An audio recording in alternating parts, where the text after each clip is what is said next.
Hello बच्चों, कैसे हो आप सभी। जैसे कि आपको पता है, आपको यहाँ पर जीएसएन जीके के जो मॉक टेस्ट हैं वो आपको यहाँ पर कराए जा रहे हैं।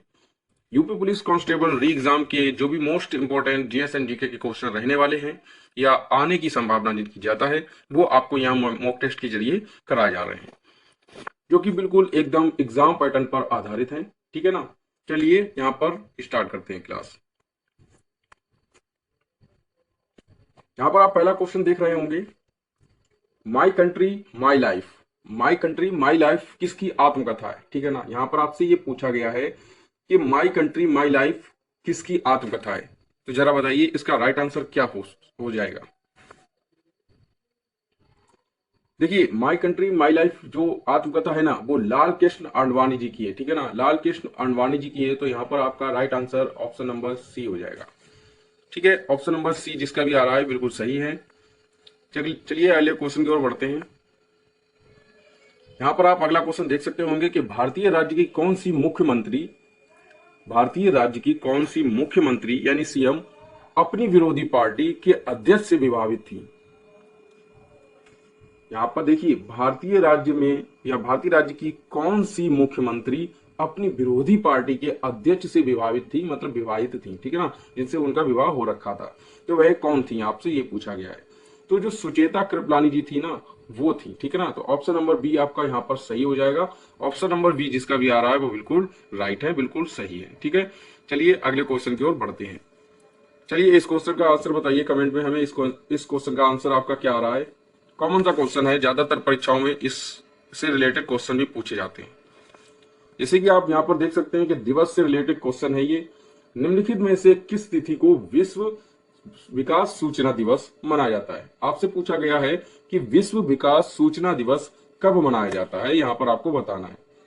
तो देखिए, मैं बता दूं कि विश्व जो विकास सूचना दिवस है ना, वो अक्टूबर के माह में 24 तारीख को मनाया जाता है, यानी 24 अक्टूबर, 24 अक्टूबर को मनाया जाता है। यहाँ पर आपका right answer option number B हो जाएगा। ठीक है ना। चलिए अगले क्वेश्चन की ओर बढ़ते हैं। यहाँ पे आप अगला क्वेश्चन देख सकते होंगे कि भारत की अन्य भाषाओं के गजन, वादिया, अली जौहर जैसे शिष्टाचार के शब्दों का क्या अर्थ है। मतलब यहाँ पर पूछा गया है कि भारत की अन्य भाषाओं में जो गजन होता है, वादिया होती है, अली जौहर होता है, जैसे शिष्टाचार के शब्दों का क्या अर्थ होता है। मतलब इन जो जो शब्द आपको क्वेश्चन में दिए गए हैं, इन शब्दों का अर्थ आपसे पूछा गया है। ठीक है ना। तो यहां पर देखिए, आप जो गजन, वादिया, अदी, जौहर, ये जो शिष्टाचार के शब्द है ना, ये धन्यवाद को प्रदर्शित करते हैं। किसको प्रदर्शित करते हैं? धन्यवाद को। तो यहां पर आपका right answer option number C होगा। ठीक है ना। जैसे कि भारतीय की अन्य भाषाओं में गजन कहते हैं, वादिया कहते हैं, अली जौहर कहते हैं, जैसे शिष्टाचार के शब्दों का अर्थ पूछा गया है। तो इन शब्दों का जो अर्थ होता है वो धन्यवाद होता है। तो यहाँ पर आपका धन्यवाद जो है वो ऑप्शन नंबर सी में है। तो आपका right answer option number C हो जाएगा। ठीक है, चलिए आगे बढ़ते हैं। यहाँ पर आप अगला क्वेश्चन देख सकते होंगे कि यहाँ पर दिया गया है, भारतीय सशस्त्र सेनाओं द्वारा पाकिस्तान से हाजी पीर की लड़ाई किस वर्ष लड़ी गई थी। देखिए, यहाँ पर ये मोस्ट इंपोर्टेंट क्वेश्चन है जो कि आपकी परीक्षा में पूछा जा सकता है कि भारतीय सशस्त्र सेनाओं द्वारा पाकिस्तान से हाजी पीर की लड़ाई किस वर्ष लड़ी गई थी। यहाँ पर मोस्ट इंपोर्टेंट क्वेश्चन है कि हाजी पीर की लड़ाई किस वर्ष लड़ी गई थी। तो यहाँ पर आपका राइट आंसर क्या हो जाएगा, कमेंट में हमें बताइए।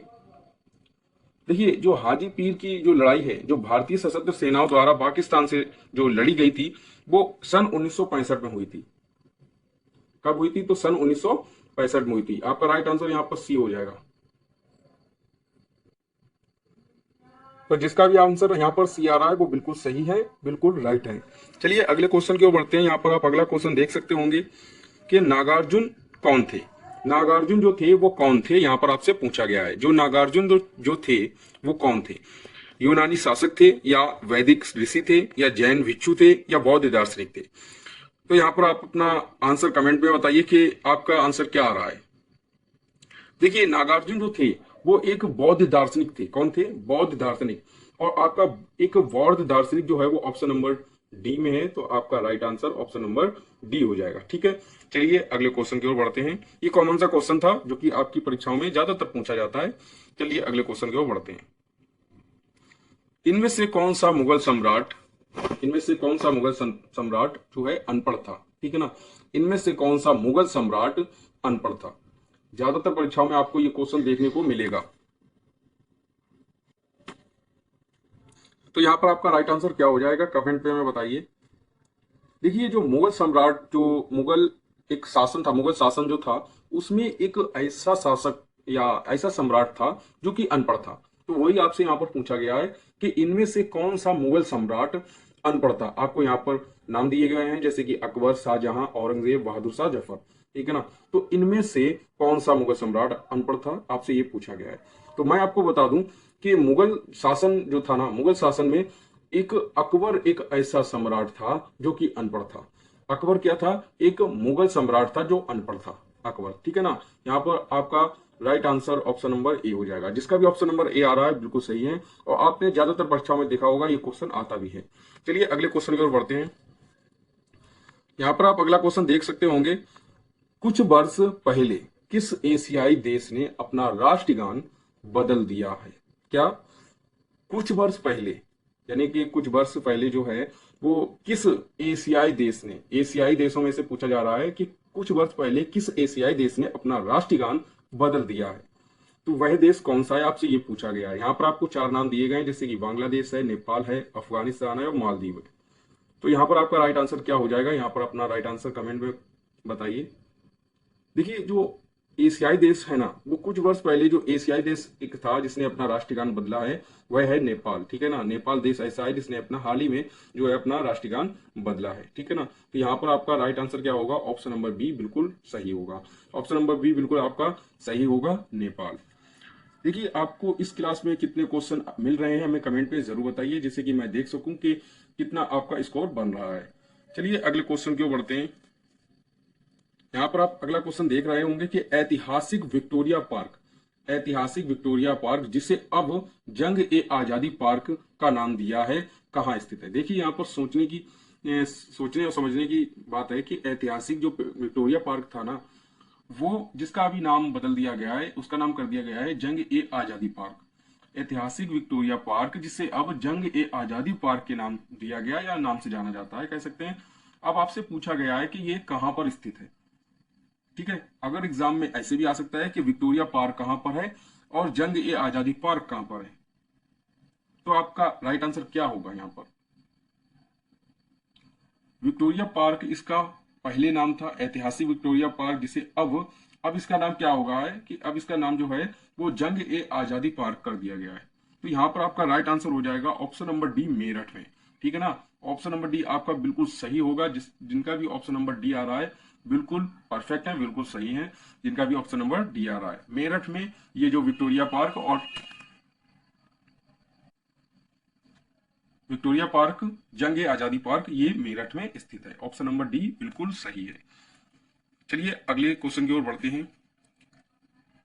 यहां पर अगला क्वेश्चन आप देख सकते होंगे, थॉमस रो मुगल सम्राट जहांगीर से किस किले में मिला था? थॉमस रो जो कि एक अंग्रेज था, थॉमस रो, वह मुगल सम्राट जहांगीर से किस किले में मिला था? ठीक है, जहांगीर का बचपन का नाम कमेंट में आप बताइए कि जहांगीर के बचपन का नाम क्या था। चलिए क्वेश्चन पे ध्यान देते हैं कि थॉमस रो जो है वो मुगल सम्राट जहांगीर से किस किले में मिला था। देखिए, यहां पर ज्यादातर लोग आगरा लगाएंगे, बट यहाँ पर आगरा आंसर नहीं है। मैं आपको बता दूं कि थॉमस रो जो है वो मुगल सम्राट जहांगीर से किस किले में मिला था, तो वह अजमेर के किले में मिला था। कहाँ मिला था? अजमेर के किले में मिला था। ऑप्शन नंबर डी बिल्कुल सही होगा। जिसका भी ऑप्शन नंबर डी आया था बिल्कुल सही है। चलिए अगले क्वेश्चन की ओर बढ़ते हैं। यहाँ पर आप अगला क्वेश्चन देख सकते होंगे आपकी मोबाइल स्क्रीन पर। यहाँ पर दिया गया है कि किस देश में यूरेनियम का सर्वाधिक भंडार है। देखिए, यूरेनियम से भी क्वेश्चन आते हैं, जैसे कि आपने प्रीवियस ईयर पेपर में भी देखा होगा, और ज्यादातर परीक्षाओं में यूरेनियम से भी जो है क्वेश्चन आते हैं। तो यहाँ पर आपके लिए यहाँ पर मैंने क्वेश्चन रखा है जिसका आपकी एग्जाम में ज्यादा ही अच्छा जो है इंपॉर्टेंट क्वेश्चन है आपकी एग्जाम को देखकर, ठीक है। किस देश में यूरेनियम का सर्वाधिक भंडार है? आपसे यहाँ पर भंडार पूछा जा रहा है कि ऐसा कौन सा देश है जिसमें यूरेनियम के सर्वाधिक भंडार है, ठीक है। तो यहाँ पर आपका राइट आंसर क्या हो जाएगा? देखिए आपका यहाँ पर राइट आंसर हो जाएगा ऑस्ट्रेलिया, ठीक है। ऑस्ट्रेलिया आपका बिल्कुल राइट आंसर हो जाएगा, क्योंकि यूरेनियम के सर्वाधिक भंडार जो है वो ऑस्ट्रेलिया में ही है। कहां पर है भाई? ऑस्ट्रेलिया में, ठीक। ऑप्शन नंबर डी जिसका भी आ रहा है, ऑप्शन नंबर डी जिसका भी आ रहा है वो बिल्कुल सही है, परफेक्ट है। चलिए अगले क्वेश्चन की ओर बढ़ते हैं। यहाँ पर आप अगला क्वेश्चन देख सकते हो, नदी से रिलेटेड है ये। निम्नलिखित में से कौन सी नदी यमुना से नहीं मिलती? देखिए यहाँ पर नहीं मिलती पूछ रहा है, ठीक है ना, यमुना से नहीं मिलती। निम्नलिखित में से कौन सी नदी ऐसी है जो यमुना से नहीं मिलती है, ठीक है। तो देखिए केन नदी हो सकती है, सोन भी हो सकती है, बेतवा भी हो सकती है और चंबल भी हो सकती है। बट आपका आंसर क्या आ रहा है ये हमें कमेंट में बताइए। देखिए केन नदी जो है वो यमुना से मिलती है, ठीक है। बेतवा नदी भी यमुना से मिलती है और चंबल नदी भी यमुना से मिलती है, लेकिन सोन नदी जो है वो यमुना से नहीं मिलती। यहाँ पर आपका right answer option number B हो जाएगा। जिसका भी ऑप्शन नंबर बी आ रहा है वो बिल्कुल सही है, परफेक्ट है। चलिए अगले क्वेश्चन की ओर बढ़ते हैं। यहाँ पर आप अगला क्वेश्चन देख सकते होंगे, सिंचाई परियोजना से है। इस टाइप के भी क्वेश्चन आपकी परीक्षाओं में आते हैं। जैसे कि आप देख सकते हैं गंडक सिंचाई परियोजना, गंडक सिंचाई परियोजना किन प्रदेशों का एक संयुक्त प्रयास है? किन प्रदेशों का, ठीक है, किन प्रदेशों का एक संयुक्त प्रयास है? तो जो गंडक सिंचाई परियोजना जो है वो उत्तर प्रदेश एवं बिहार का है। किसका है? उत्तर प्रदेश एवं बिहार का है। देखिए यहाँ पर फिर देखिए कि गंडक सिंचाई परियोजना जो है वो किन प्रदेशों का एक संयुक्त प्रयास है। संयुक्त प्रयास है, देखिए ध्यान दीजिए, यहाँ पर संयुक्त प्रयास पूछ रहा है, ठीक है ना।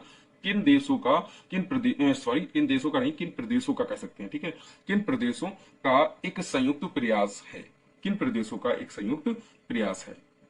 तो ऑप्शन नंबर बी आपका बिल्कुल सही होगा, उत्तर प्रदेश एवं बिहार। उत्तर प्रदेश एवं बिहार आपका बिल्कुल सही होगा। जिनका भी ऑप्शन नंबर बी आ रहा है बिल्कुल सही है, ठीक है। चलिए अगला क्वेश्चन यहाँ पर देखते हैं। इनमें से किसने भूमि मापकांक की व्यवस्था प्रारंभ की? यहाँ पर आपके सामने चार जो शासक दिए गए हैं, इसमें से आपसे पूछा है कि इनमें से किसने भूमि मापकांक की व्यवस्था प्रारंभ की। तो यहाँ पर मैं बता दूं आपको कि जो शेरशाह सूरी है ना, शेरशाह सूरी एक शासक ऐसा था, शेरशाह सूरी, जिसके शासनकाल में भूमि मापकांक शुरू किया गया था। तो यहाँ पर आपका right answer option number B हो जाएगा। और पूछा भी यही गया है कि इनमें से किसने भूमि मापकांक की व्यवस्था प्रारंभ की। तो यहाँ पर आपका राइट आंसर हो जाएगा ऑप्शन नंबर बी, शेरशाह। देखिए ये हिस्ट्री के क्वेश्चन है और आपको हिस्ट्री अगर डीप में पढ़ना है, बिल्कुल शुरू से पढ़ना है, ए टू जेड उसकी जानकारी लेना है, हिस्ट्री के नोट्स बनाना है, तो प्लीज हमें कमेंट में बताइए और मैं उसकी एक प्रॉपर तरीके से क्लास शुरू कर दूंगा जिससे कि आपके हिस्ट्री के सारे क्वेश्चन जो हो सकते हैं हल हो सके, ठीक है।